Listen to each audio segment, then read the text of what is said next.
tonight, the combined XG of the game was 0.93. Not a fan of XG. Okay, well... You have to explain that to Jay. I'll get it, I don't believe in it. Well, I mean, the stats will tell you that there weren't too many, and you watch the game, so you can tell me by using your own eyes that there weren't too many clear-cut chances. And the point I was for going... Arsenal. For either, really. But the point you would go on to make is you can sort of allow that a little bit more with Liverpool tonight, away from home, not the form team out of the two, and missing both of their strikers and Mo Salah, their top scorer for God knows how many years. I look at things like that. They've got 4 shots on target.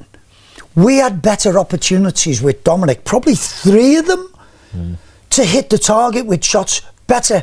2 of theirs were sort of there must have been 25. Yeah, and even, one of those is that Jesus header at the end, which is captain practice, isn't it? This is what I'm saying, is that some of those opportunities right in the edge of the box that Dominic had, and he's miscued everything. Even 2 of his free kicks, he's not even hit the target. So those things can really sort of be changed there. When was the last time Arsenal didn't have the majority possession at the Emirates? I don't think they've done that too many times this year. I've got to admit though, like looking at them stats, it didn't look a great game, did it? But I really enjoyed it. To be honest, I think I was on the edge of my seat a little bit because of Liverpool and the way we've been talking about the game, and Arsenal, it's a big fixture, but there wasn't a great deal of action for the goalkeepers, was there, as we've just mentioned there. But I think in a whole, I really enjoyed the game. I thought it was a lot better than what the stats made out. It was exciting. There was some good football between the teams when they were on top. Some good football, searching for those gaps in between. I totally enjoyed our game, and I'm so pleased and proud for all the players who've had so much criticism. And you can go through sort of half of that team who've had difficult times, and yet they've all been... But that should only be the start. We've said this team will come good in the new year. We've got to have more of them. Well, how much will that give them? Because I saw a fan on social media after the Fulham game saying this is the worst unbeaten run ever, and it's like, you're not losing games, but there's a lot of games you really should be winning there. Whereas tonight, I think probably he might not admit it now. We will hear from him later on a slot. But if you'd have said to him at 6:30, it's going to finish 0-0, he would have shook your hand then, I would suspect. Yeah, and I touch on what I said before. The 0-0 against Leeds was such a poor performance and felt like a defeat, and the dressing room would have been down. Then they get done by a 96-minute worldie from Harrison Reed. You go into the dressing room, it's like so close, and then it feels like a defeat.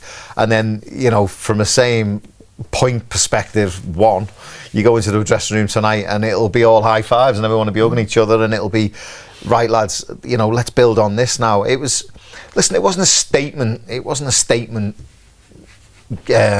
point. But it was a statement performance. I thought it was performance. There was a lot of good things of how we played, the way we went about our jobs, getting in between. And do you know when you're on your game, all the little bounces fall your way? I remember Jeremy going through just on the right hand side, and he went like that, and the ball fell between somebody's legs, and then he fell into another one. All of a sudden he was in, and you went. It goes that way, but you have to work to gain those advantages and for the ball to be falling for you.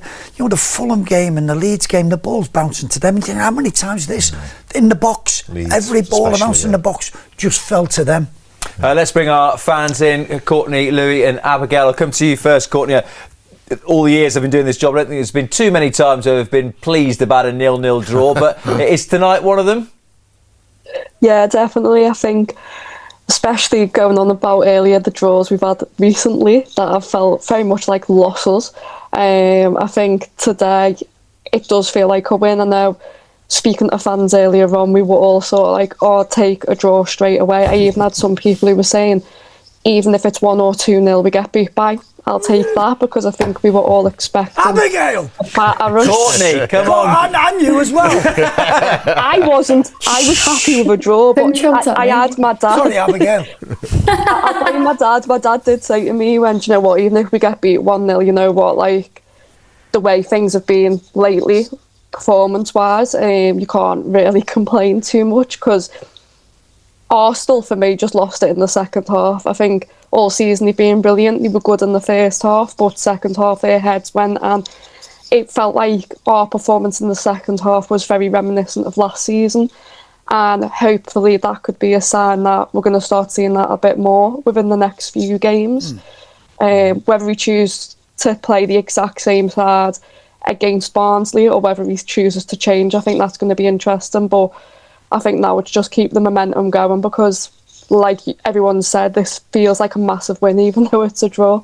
What I love most, by the way, there, Courtney, is that Tomo's given you the wrong name. You've actually got your name behind you on a screen in your room. Yeah. So it's even less forgivable from you. I thought you had vision. Yeah, I've got my massive. Well, that's sad. We'll come to you, Abigail. You can firstly start with some abuse for Tomo for having a go at you. Completely unfounded there, outrageous. What positives do you take from that game?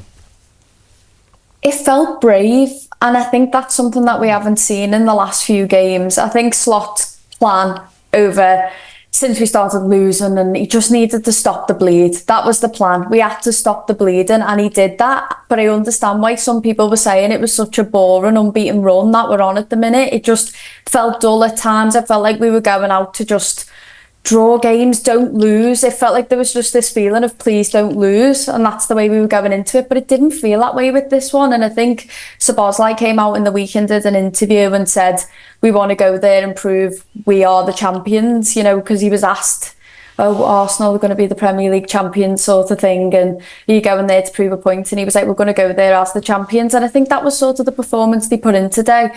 No, it wasn't amazing, it wasn't fireworks, but I just feel at times the way Frimpong played, some of the balls he was delivering in, yes, they were across the floor a few times, and I thought just ping it over the top a bit. But I was thinking if Isak, Ekitike, even Salah were there at times, I feel like we win that game today. So to draw in the way that we did against the side that is so good defensively, you know, they've got goals in them. Kirk has dealt with Saka so well. Thought Bradley did really well. So it's such a sickener for him to pick up that injury, especially when we've already got the injuries that we've got right now. That's really disappointing. But I feel hopeful. Like there's a bit of hope back in me now that, you know, they do still want to play for this team and this manager, and they still want to try and get Champions League football, you know. All that hope's back in me now, and I was going through a bit of a moment where I started to become a doubter again, and that game sort of just made me feel a bit better. Oh, Thompson playing to the crowd tonight. Louis, let's come to you next. Does it feel a little bit like everyone is hoping there is going to be this one game where it all clicks and it's amazing and all the new signings from the summer link up and Liverpool win 7-0, but actually there might be a few games like this season, some of them wins, maybe some of them draws, where it's actually baby steps in the right direction? So I think largely, given the amount of players coming in and players going out, some tactical changes, some changes in just the type of personnel, this was always going to feel or look more like a transitional year than I think many of us wanted to believe coming off of winning the title last year. This felt very much like a point gained, whereas the last two matches felt like 2 points dropped.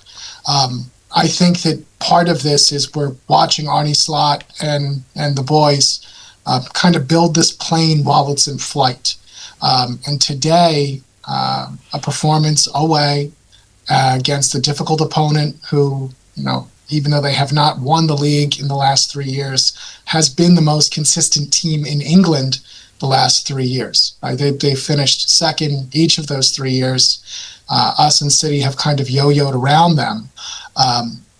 Gives me a lot of belief that this team, while we may not see that eureka click moment where they go batter someone 7-0, can certainly put this together in a way that they can make a very deep run in the Champions League.